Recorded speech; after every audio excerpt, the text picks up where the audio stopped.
So it was, you're nervous, you have the butterflies. But I was prepared because I was a teacher prior to getting into comedy.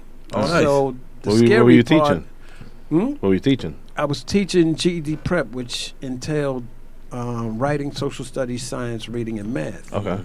So that people could take the GED exam, get their diploma, and go on. All right. Nice. So I had to teach all 5 subjects. And I was in schools where I was a reading teacher in one school, I was a math teacher in another school. It didn't matter.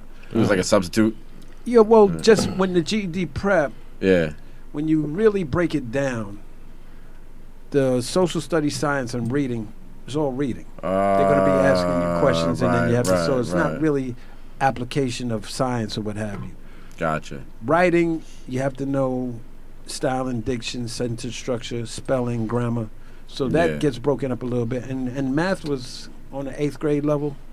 So okay. it didn't get really beyond fractions and decimals. Okay. Oh, snap. So, and I enjoyed teaching. It was a program that was originally created for Vietnam vets that got drafted before they could get their high school diploma. Ah, gotcha. But Okay. they kept it in force Yeah. even after they exhausted all those guys because there were so many kids that, for one reason or another, like in New York City, you can't remain in school as a girl if you become pregnant. So they had they had to pull them out, and they had to have a place for them to go. Oh, okay. Some of the centers in which I worked, they had daycare provisions for those girls if they already had a child. Nice. So it was just a way of giving people a second chance. Where's that now? It's still around. Really? It's called ASHES, the Auxiliary Services for High Schools. Okay. Nice. And they do it for all districts, most districts? yeah, they're throughout the city. I'm not sure if they have any centers out here on the island, but they're throughout New York, 5 boroughs. Okay.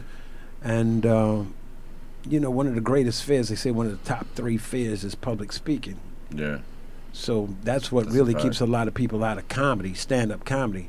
Because the funniest person I know is one of my cousins. Yeah. But he would never get up on stage.